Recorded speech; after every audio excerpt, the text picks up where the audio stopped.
Hello beautiful people, my name is Amanda Zitto. If you are new here, I make motorcycle travel vlogs, how-tos, and general encouragement for you to get out and do the thing. It's been a little bit over 2.5 months since the last time that I rode my bike, and I think we're a little bit overdue for giving Briarios some much needed love and affection.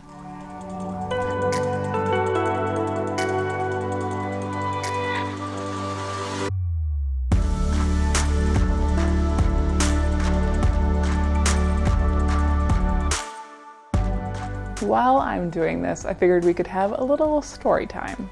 You guys seemed to enjoy them last time, so I figured I could tell you all about how I made my first real riding buddy.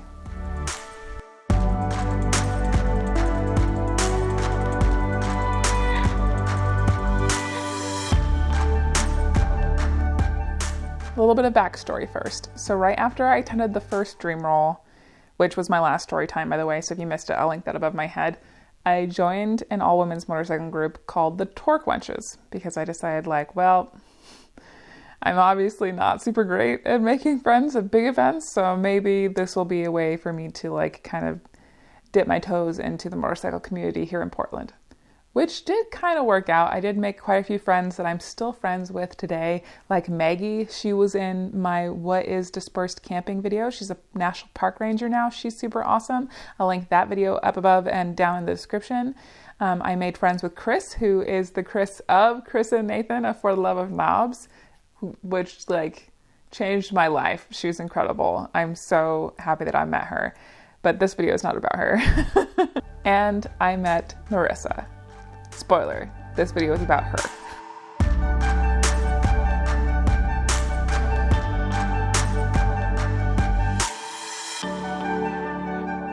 It was also right around this time that I was planning the pilgrimage. So I got this brand new tent, all of this new gear, and I needed to do a test run before the big trip to make sure it all worked properly before I dived right into living off my bike for 2.5 months. So me and a few other people had the bright idea of trying to do a spring opener Torque Wenches motorcycle camping thing. But now that I was taking other people with me, I needed to scout out the campground to make sure that it was going to be okay, that it was going to be big enough for more than a couple girls to camp out, all those things.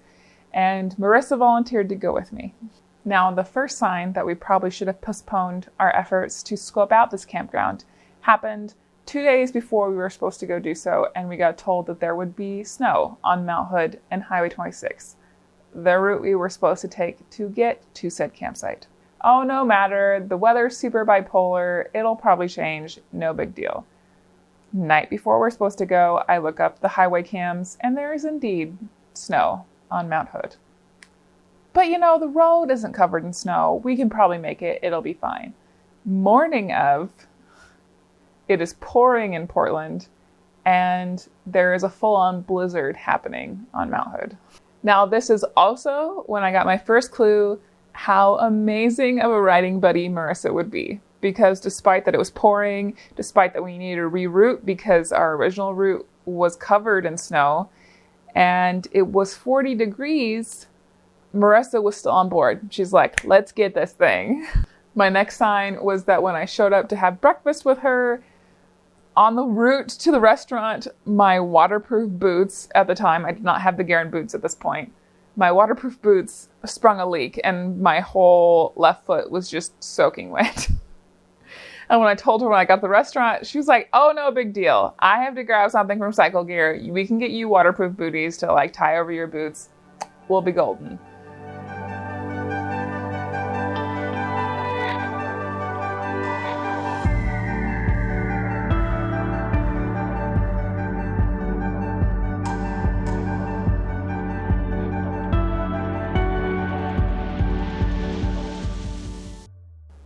Right, so snow on Mount Hood, could not take Highway 26. We hauled butt down I-84, south on Highway 197 to Maupin, and it was very cold and it was very wet. And we decided to take refuge in the tavern to try to warm up our extremities because at this point I didn't have heated gear. I didn't even have Gore-Tex gloves. And the waterproof gloves that I had at the time were a joke. I had a lot to learn at this point. I was still in my growing phase as a rider. I still had a lot to learn about layering and the right kinds of gear to keep me warm, all of these things. Now, the people in that tavern had no idea what to do with us as we stripped all these wet layers to try to bring in the heat from the tavern into our bodies. And the waitress called us crazy more than once for being out in that weather. But, and this is another sign that she was going to be my favorite riding buddy of all time, did she complain once about it being cold, about us having to ride down the freeway when it was raining and just obnoxious and you couldn't see more than 20 feet ahead of you? No, she never complained. And I was like, oh, I like you. Now, this was so huge to me because like all of my experience up until this point with group rides was with people who did not like being uncomfortable on a ride. So I had begun to think that like all people are like this. I'm not going to be able to find somebody that I'm going to enjoy traveling with because everybody's going to complain when things get hard. This first part of our excursion to go check out this campsite that had gone so dramatically not according to plan did not faze her one bit. And I was just like, I think you might be my people. Now, when we left Maupin, a little bit warmer, still pretty cold. The rain decided to give us a break. So we're like, yes, gift from the universe. But then the wind hit. And let me tell you, this is when I was still riding the Honda Shadow and Marissa was on a V-Star. She was on a 650 and I was on a 750 and going full out open throttle. I could not go faster than 60 because that's how bad the wind was. And I don't think I need to tell you how much of a gas suck that is. So when we arrived in Madras, my bike was sputtering and almost out of gas. So we pulled into the Safeway parking lot to fill up. I fill up and sat there and waited for Marissa to fill up her bike. However, the gas attendant came over and made a rude comment about that I couldn't just sit there at the pump. There was nobody in line. It wasn't a big, busy gas station, but instead of arguing, I just moved my bike to another parking spot. My bike was fully loaded for this trip. Not because I thought we were going to camp at the campsite we were checking out, but because I thought we were going to do this quick thing, check out the campsite, and then I would continue on to Montana. Oh, I was so naive. Anyway, so I went to move my bike to this parking spot, right? I turned too tight, dropped the bike right there in the parking lot. Now, nothing was hurt on the bike. Everything was fine. Marissa came and helped me pick up the bike. Nothing was hurt. We were laughing about it. Now it was a real trip because I dropped my bike. Hephaestus is a carbureted motorcycle, and if you ever dropped a carbureted motorcycle, it tends to flood the floats. You have to wait a minute for everything to settle before she'll start again. So we sat there. We had some hot cocoa that I had brought in a little thermos. It was a grand old time. And finally, we had waited long enough. Hephaestus started again, and we were ready to go. But Marissa's bike wouldn't start. I can't make these things up, you guys. So I started pulling everything off of my bike to try to jump start her bike. And that's when a gentleman pulled up and asked if he could help. Lo and behold, there was nothing wrong with her battery. The terminal was just loose. He tightened it right up. Bike started fine. We're like, yes, thank you, universe. So I loaded everything back on my bike. We thanked the very nice gentleman who helped us. And I checked the map again and was totally sure I knew exactly where I was going. And this was also before I had any kind of phone holder on my handlebars. So I couldn't, have GPS on my handlebars while we were going. I had to look at my phone, memorize where I was going, put it away, go. And if I felt like it got lost, I would have to stop, pull out my phone, and check the map again. We also did not have any kind of Bluetooth communication at this point. So we could not communicate back and forth to be like, hey, I think you missed the turn. So we took off down the highway, 15 miles. And finally, I'm like, I think I missed the turn. I pulled over and Marissa pulls up next to me and she's like, I think you missed the turn. Again, another instance where other people who do not embrace the suck probably would have been a little bit upset with me at this point. Cold, wet, already super delayed. I think it was 3 or 4 in the afternoon at this point, in the spring, in the PNW. So the sun was beginning to go down. No, she laughs with me. We double check the map. We cut back and find the correct road.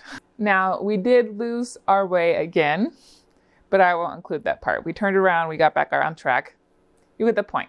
I went the wrong way multiple times. At this point in my head, I'm like, okay, now she for sure thinks that I'm an idiot at this point. Like, no, we both laugh about it. We continue on.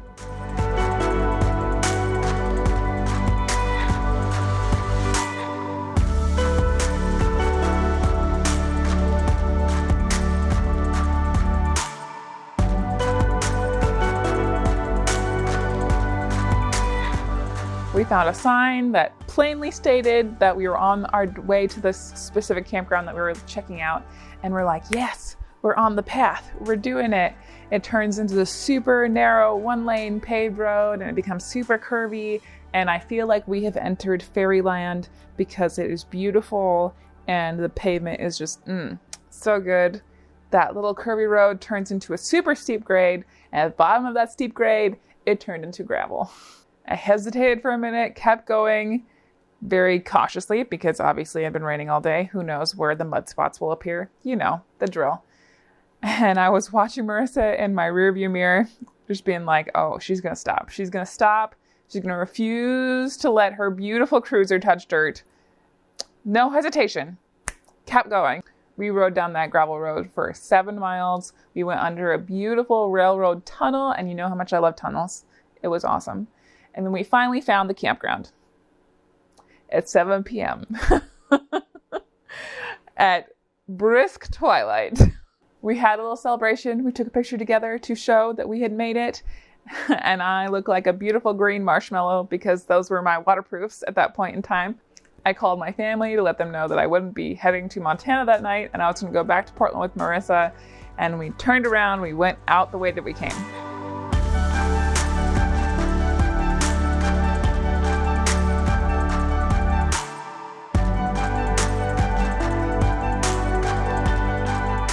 Now you remember that really cool tunnel under the train tracks that I talked about? That was also on the super steep grade going into the road. Well, we decided we were going to take a super cool picture there and we were going to make it extra super cool and point our bikes at each other at the entrance to the tunnel. And I watched in slow motion as Marissa went up to turn around and dropped her bike. And I held my breath for a minute to, see what her reaction was going to be like. Not everybody has an awesome reaction to dropping their bike, Not everybody laughs like it's freaking hilarious like I do. And then I ran up the hill to check on her and make sure that everything was okay, right as she was pulling herself out from under the bike and just dying laughing. And it was a beautiful moment. We got her bike back upright. Everything was totally fine. And by this point, it was getting very dark. So we headed back north towards the Dalles to get back on I-84 to get back to Portland, right? Because Marissa had to work the next day and I was cold AF. And if you've ever been to Maupin, Oregon, both sides coming in and out, the road is extremely twisty. And it was pitch black. There was no moon. It was cloud covered. There was no light. Nothing but what our headlights could provide. Now let me tell you something. There is nothing that will bond you to a person more strongly than following somebody blind in the dark, pitch black. All you can see is their taillights and a little bit of the light that their headlight is producing. And we switched spots too. So I wasn't just following Marissa and she wasn't just following me. We switched because it was extremely stressful. And then coming into those curves and taking them painfully slow so that we wouldn't go off the road, we wouldn't meet an animal in the dead of night. It was a process. But you know what? I trust that woman with my life. Freezing cold. We're both wet, so that's compounding how cold we are. It's pitch black. No sunlight to warm you up. You can't see anything. My hands were death grip on the handlebars because I couldn't feel the tips of my fingers anymore because it was that cold. We stopped in Maupin, got some hot drinks, and I'm sitting there being like, I don't think that I can do this. There's a hotel in Maupin. Maybe I'll find out if they have a hotel. And Marissa's like, no, dude, I have to go to work tomorrow. We can't stop. Knuckle down. I can do this. And in the back of my head, I'm like, somebody else is pushing you right now. Somebody else is telling you to embrace the suck. That doesn't happen very often, okay? So it was sheer force of will that I made it to the Dells with Marissa. At this point, I was extremely tired. I was frozen, couldn't feel my hands anymore. And I admitted to her, like, I had to stop. I could not make it any further. And Marissa's like, I have to be at work tomorrow, dude. And I was like, I'm sorry. I can't make it to Portland. It's just not safe. I can't do it. And instead of shaming me or telling me that I was a wuss because I couldn't keep going or any of those things, Marissa, my beautiful problem-solving friend, decided to call us a tow truck. I love this woman so much. This is the first time that I'd ever had to tow my bike anywhere, okay? So this is a totally new thing to me. I didn't know anything about tow trucks or like any of the procedures involved with calling one or anything like that. So we sat on a curb for an hour waiting for the tow truck to come. I watched him load up my bike, and Marissa and I loaded up in the tow truck and drove all the way back to Portland from the Dalles at midnight. We ended up in Portland, Oregon at 3 a.m. from an adventure that has started at 9:30 a.m. the day before. Now, I was frozen to the bone, and I was exhausted. I don't think I've ever been that exhausted in my life. And I was still wet because remember that sock that got wet at the beginning of the day? Yeah, it never dried out. But I would not redo that day for anything. And I could not have asked for a better riding buddy than Marissa.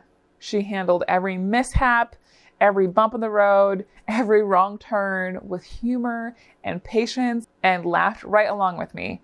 I was so much more excited to do any other future group rides because I learned that I could do longer distances with other people and they wouldn't complain at the first sign that things were not going to go as planned. Marissa totally changed the way that I felt about group riding up until that point.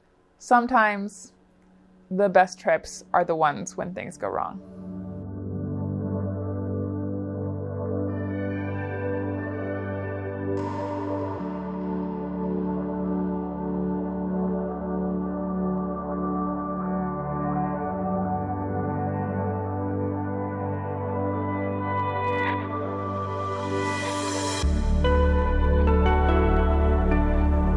All right, beautiful people, I hope that you enjoyed the story time today. Make sure that you hit that like and subscribe button. If you did, it really helps the channel out. And if you would like to support the channel monetarily and get early access to videos like these ad-free before the rest of the world, and access to Patreon-only videos for as little as $1 a month, you can get that over on my Patreon. Links to that are down in the description. If that's not up your alley, that is totally okay. I have t-shirts, stickers, prints, all the good things with my motorcycle art on them in my Redbubble shop. I also have special stickers and motorcycle prints in my Etsy shop, which is hand packaged and sent to you by me. Links to those things are also down in the description. If you cannot support me monetarily right now, that is absolutely okay. I appreciate you guys just for being here every single week and watching these videos.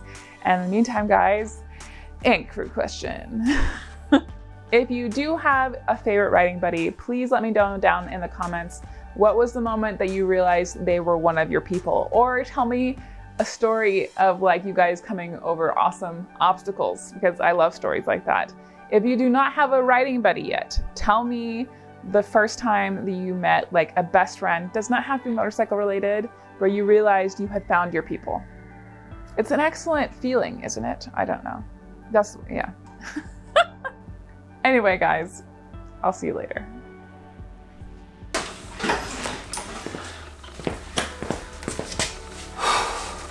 You know those weird like rolly things that people like put on their bikes so they can move them around the garage easier? I think I need one.